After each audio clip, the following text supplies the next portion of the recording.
Hello,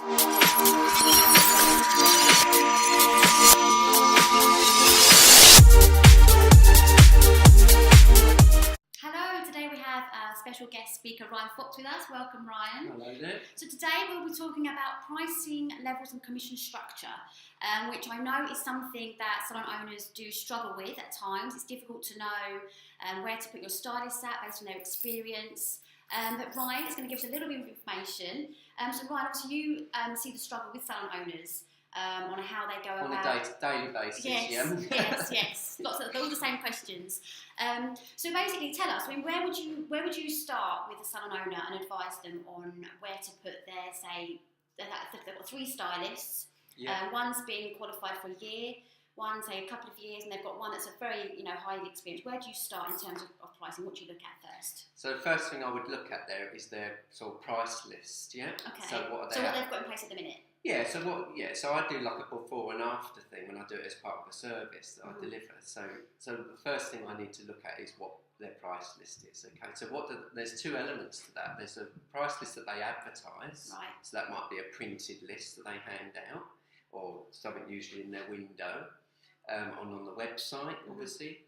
But there's also then what you would put in, the information you put in Salon IQ, for example, which would generally be a much more comprehensive list. It can be a lot more in depth, can't it? Yeah, because you need obviously to process it through the till, you need every service at every price point. There's lots of different aspects to it. And then, but when you serve that up to a client, you want it quite simple. So it's a different piece of work that you need to do there. Okay. And obviously you don't always want to advertise every service either. So, for example, fringe trims, rough dries, children's services perhaps, you may not want to advertise them. So that is something you might leave off?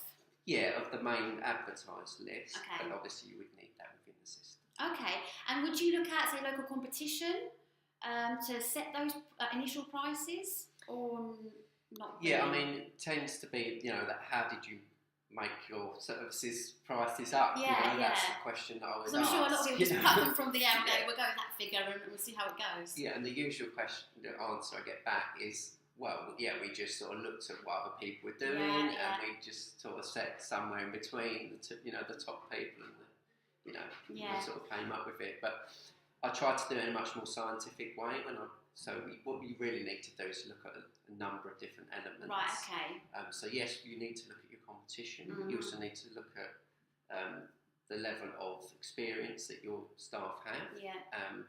Some salons will just obviously have a flat pricing structure and charge the same for all of their stylists. So it's important to maybe put more of a structure in, like a tiered pricing structure. Yeah. A lot of salons obviously got that, but if they haven't, that's a good place to go if they've got a flat structure. Okay. You also need to know how much money you need to make. So covering your costs. Yeah, so how much does it cost you to provide that service? So the elements you need to think about there is the labour cost of that particular level of stylist. Yeah. Then you've got the product cost, obviously the hard costs there. And then you've got all of your expenses and overheads of the business. And you need to make a profit. Oh my goodness me! Yeah, because any business has to make a profit. Okay. So I try to do that in a much more scientific way, break the sort of pricing structure down into those elements. So there's a lot to think about. Okay, well, thank you very much, Ryan. So there's lots to take into consideration in terms of just your pricing levels, really. So stay tuned, and we'll have some more coming soon. Hi, okay, so very briefly, Ryan is a salon consultant who offers a range of one-to-one coaching, training and consultancy services that help salon owners to develop their business and achieve their goals. You'll see just below this video a PDF file that gives you lots of information about all the course runs available. So don't delay, get clicking now and have a read through.